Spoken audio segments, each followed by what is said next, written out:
Halo teman-teman, kembali lagi di Bincang Bareng Bersum.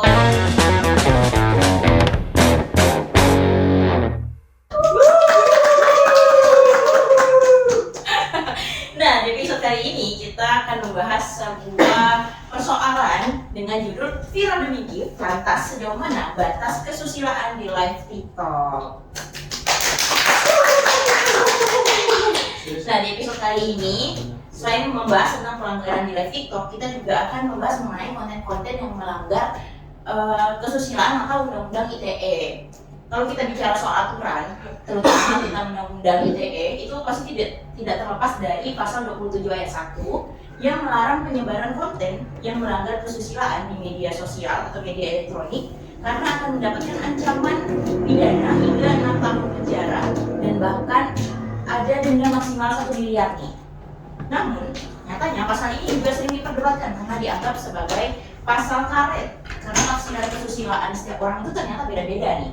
Nah, terus menurut kalian guys, apakah batas kesusilaan itu di ruang digital emang udah cukup jelas atau dalam konteks live TikTok pasal 27 ayat 1 ini masih rancu untuk mencegah dan menghukum para pelanggarnya? Coba kita tanyakan dengan teman-teman yang ada di sini. Let's go. Oke. Nah, kalau dari teman kita pertama, menurut Isra kira-kira dari pasal 27 ayat 1 ini gimana sih? Apakah memang termasuk pasal karet atau emang udah cukup tegas? Kalau menurut aku ya, kalau aku melihat pasal 27 ayat 1 nih, aku tuh jadi ingat satu kasus pernah viral di TikTok tuh ada dua pasangan tuh melakukan tindak asusila sambil melakukan siaran langsung. Nah itu tuh ternyata alasan yang selama ini tuh karena di gift, dia tuh dapat hadiah, dia dapat uang di situ. Nah dia demi uang itu dia tuh rela melakukan itu. Yang menurut aku tuh itu tuh beneran melanggar norma, terutama di Indonesia sendiri yang dimana sangat kental dengan norma-norma asusila, norma-norma manusia dan juga norma-norma keagamaan di sini.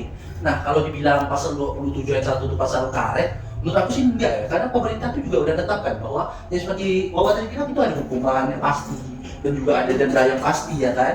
Itu kayak kalau dibilang mau karet, enggak juga. Tapi kalau masalah masyarakat, norma masyarakat itu beda-beda, yang harus dipertanyakan itu justru masyarakatnya. Bukannya pemerintah sudah mengatur bahwa itu harus seperti ini. Kenapa masyarakat ya membuat aturan mereka sendiri, tidak mengikuti aturan dari pemerintah? Justru itu yang salah. Kita tidak bisa nyalahin pasalnya. Yang harus kita salahin adalah bagaimana masyarakat menanggapi pasal tersebut. Nah, kalau kayak gitu, kalau kita mau tarik lagi sebenarnya, tindak asusila itu sebenarnya wajib nggak sih untuk ditahan atau hanya sekedar diberi peringatan? Atau bahkan tindak asusila itu sebenarnya tindak asusila itu tidak boleh benaran dilarang seperti itu? Karena subjektif, iya benar. Tapi kalau dari pasal 27 itu tuh jelas bahwa tindak asusila dalam jenis apapun itu tuh mempengaruhi masyarakat, tentunya tidak baik dan melanggar norma seperti itu Mbak Wawa.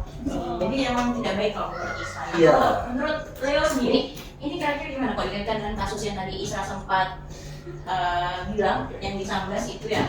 Ya, aku sendiri setuju sama apa yang Isra bilang, terutama soal kasus yang di Sambas itu kan sempat viral, bahkan bisa dibilang sudah sangat viral kemarin. Tapi aku di sini melihat dampaknya, yang dimana dampak yang ditimbulkan dari kasus ini bisa dibilang sangat besar, bahkan bisa ditiru oleh banyak orang. Itu yang aku takutkannya. Dan aku takutnya orang-orang ini nantinya bakal meniru apa yang dilakukan oleh kedua remaja tersebut ya, hanya untuk gift dan ketenaran semata, tanpa melihat jangka panjangnya atau sejauh mana kesalahan yang mereka lakukan tersebut. Nah, soal UU ini disebut pasal karet juga seperti yang Isra bilang, aku kurang setuju. Karena menurut aku UU ITE pasal 27 ayat 1 ini sebenarnya udah cukup bisa dibilang kuat atau sesuai. Hanya saja mungkin jika kita mencari celah atau kesalahannya, mungkin bukan kesalahan juga sih, lebih ke penanggapannya, yang dimana aturannya itu udah jelas, tapi pencegahannya masih kurang cepat gitu, yang dimana kasus tersebut sudah viral duluan kan Kak? Iya, baru ada tanggapan, dan itu bukan cuma sekali dua kali, bahkan sudah beberapa kali seperti itu yang terjadi. Jadi menurut aku seperti itu sih. Oke, kalau menurut Rio seperti itu karena minimnya pencegahan dari aturan ini. Terus coba kita tanya dari perspektif Rehan Septia, kira-kira sebagai pihak yang tidak mendownload aplikasi TikTok nih, kira-kira seperti apa nih Rehan? Seperti tadi yang Isa bilang kan, kita tuh tidak bisa berhenti cuma di pelanggaran moralnya ya, tapi kita bisa tengok tadi Isa bilang dia di gift, itu kan ada unsur ekonominya, Ya. Dan kalau kita bisa lihat dari sudut pandang pelaku, itu tuh bisa mungkin ada dua pilihan. Kalau dia emang sengaja, berarti dia memang mau itu viral. Dia tahu kalau dia ngelakuin itu pasti viral. Dan yang kedua, kalau emang tidak sengaja karena nggak tahu, itu salah dari UU-nya juga. Karena kurangnya literasi digital. Jadi orang tuh nggak tahu kalau ada undang-undang itu bisa kena kalau dia melakukan itu. Berarti kalau kurang literasi digital nih ke masyarakatnya dong, bukan ke pihak pembuat regulasinya. Tapi pembuat regulasinya pun Kurang sosialisasi. sosialisasi. Ya. Oke. Aku ada waktu itu. Kurang sosialisasi. Dan ini Gak boleh kita nyamakan semua pendapat kita ke orang tuh. salah. Oke. Oke, lanjut. Nah, menurut Rehan tadi kan mungkin karena bisa menghukum tapi tidak bisa mencegah tadi ya Rehan ya. Nah, kalau menurut Windy kira-kira gimana nih? Apakah ada tanggapan lain tentang undang-undang ini? boleh makan? Oh, boleh, silakan. Emang boleh dimakan? Ini makanan beneran. Iya, makanan Bukan ini. khusus lebaran. Jadi tadi bahasannya jadi bahasannya tentang pasal 27 ayat 1. Ya. Dari yang aku simpulkan dari Isra sendiri sama Leo mengatakan bahwa mereka tidak setuju bahwa ini disebut sebagai pasal karet, betul kan? Ya, boleh kalau bisa lagi suaranya Pak. Oh boleh. Kalau menurut aku sebenarnya memang dari melihat pasal ini sebenarnya ini tetap punya potensi sebagai pasal karet. Kenapa? Karena jadi pasal ini kan bicara tentang bagaimana tindakan asusila itu dilarang, disebarluaskan gitu kan. Tapi menurut aku definisi dari asusila itu sendiri sebenarnya masih subjektif. Kenapa? Karena bisa saja menurut Isra itu tindakan asusila, menurut aku itu bukan tindakan asusila. Bisa saja itu tindakan Batasnya masih abu-abu ya. Iya, batasnya masih abu-abu gitu. Dan kenapa aku bilang pasal ini masih disebut sebagai pasal karet? Karena setahu aku ya di pasal ini itu tidak ada disebutkan nih perbuatan asusila itu seperti apa sih? Oh iya, batasannya belum jelas. Itu kan belum ada kejelasan ya kan? Itulah kenapa aku bilang bahwa pasal ini masih subjektif dan masih bisa disebut sebagai pasal karet. Terus juga kalau kita melihat bahwa penerapan dari pasal ini sendiri pun dari yang benar dari penerapannya saya tadi itu masih apa ya, masih reaktif, masih Menunggu udah terjadi baru dia mau. ya. Jadi sifatnya hukum ini adalah sifatnya pasal ini adalah hukum, bukan mencegah. Mungkin kalau gua nggak bilang pasal ini jelek, nah aku nggak bilang pasal ini jelek, tapi pasal ini nih Kurang. ketegasannya gimana gitu. Masih banyak lubang lah. Masih banyak lubang. Jadi mungkin dari pemerintah juga harus memberikan kejelasan lah. Kejelasan mungkin dalam hal tersebut dan juga mungkin sosialisasinya harus lebih gencar. Jadi karena kurangnya literasi digital dari masyarakat itu sendiri ya. Nah, kalau dari perspektif Alia gimana nih kira-kira? Apakah setuju dengan yang Windy sampaikan atau punya pendapat lain? Jadi aku sebagai orang yang sering live TikTok dan jujur ya, aku sebenarnya setuju ya dengan pasal, maksudnya aku setuju pasal tersebut itu bisa disebut pasal karet. Karena menurut aku adanya pasal itu tuh hanya menghukum pelaku saja, dan pelaku tersebut juga itu kan masyarakat tahunya dan dihukumnya karena udah viral gitu. Sedangkan pemerintah yang membuat pasal tersebut juga belum tentu mereka memantau satu persatu live streaming yang ada di TikTok gitu kan. Sedangkan kita tahu kalau algoritma itu bergantung dengan apa yang lagi apa ya, bersensasi gitu kan, bersensasi.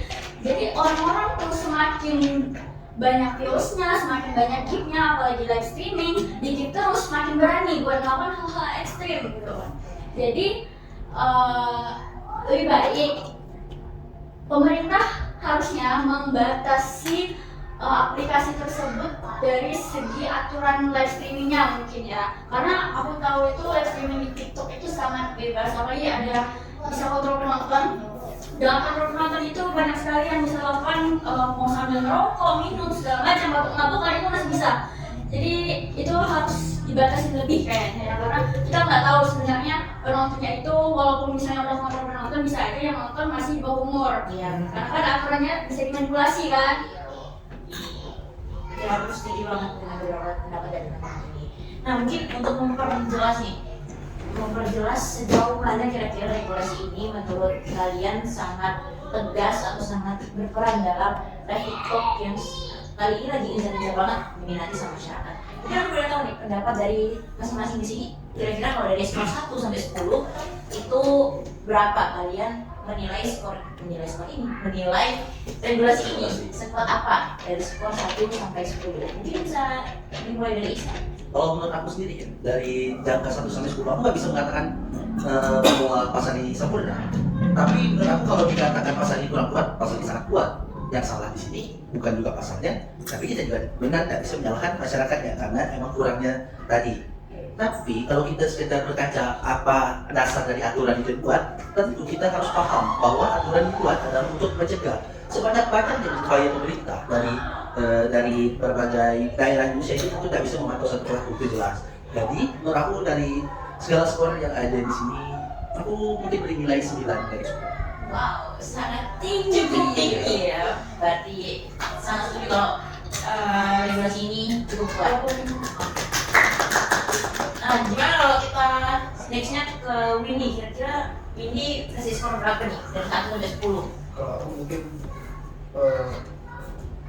menilai regulasi ini sebagai setengah-setengah, karena aku tadi kasih bilang pasal ini berpotensi dari pasal karet, jadi mungkin aku kasih skor 5 per 10. 5-nya bagus, 5-nya masih mungkin itu untuk berdasarkan pasal 3.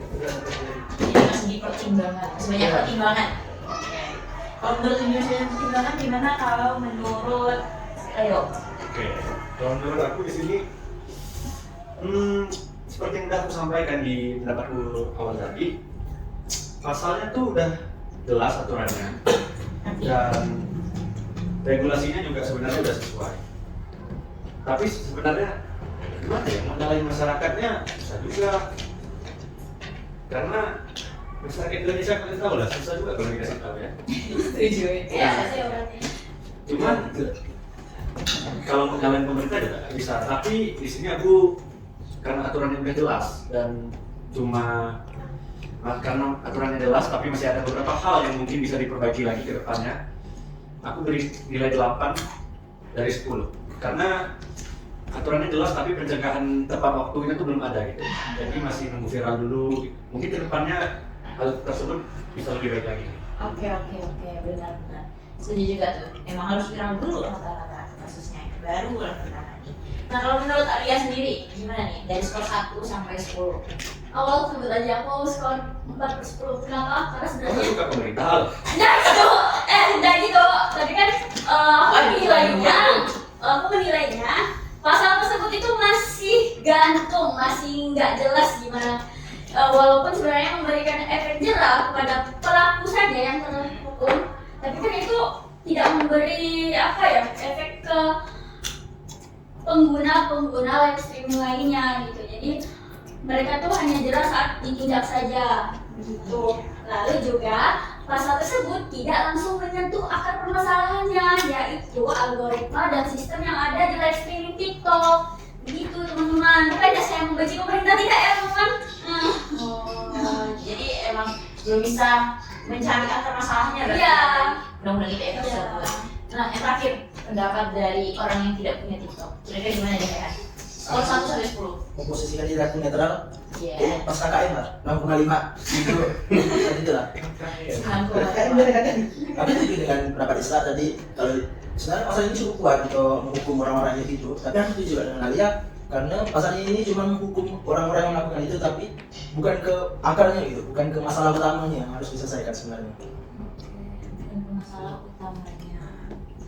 Baik, mungkin ada yang ingin berpendapat lagi atau ya itu dia teman-teman. Kalau dari diskusi hari ini kita bisa menyimpulkan bahwa kasus yang terjadi di Sambas, terutama terkait live TikTok yang mengandung adegan asusila tadi, ini merupakan contoh nyata yang terjadi di ruang digital. Nah, terus kalau kita kaitkan dengan Undang-Undang ITE pasal 27 ayat 1, aturan ini sebenarnya udah relevan banget buat diterapin ke permasalahan tersebut. Namun balik lagi, ini belum optimal karena masih banyak pelaku-pelaku lainnya yang masih belum terjamah sama regulasi tersebut. Secara hukum, mungkin efektivitasnya berada di skala 6 sampai 10. Kuat di sisi dasar hukum, tapi masih lemah dalam penegakannya, kayak yang dibilang tadi oleh Alia dan juga Uni dan juga Rehan gitu.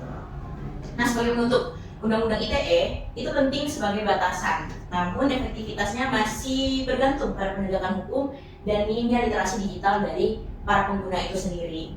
Oleh karena itu, kami dari Bersut pamit undur diri. Sampai jumpa di bincang bareng Bersut lainnya.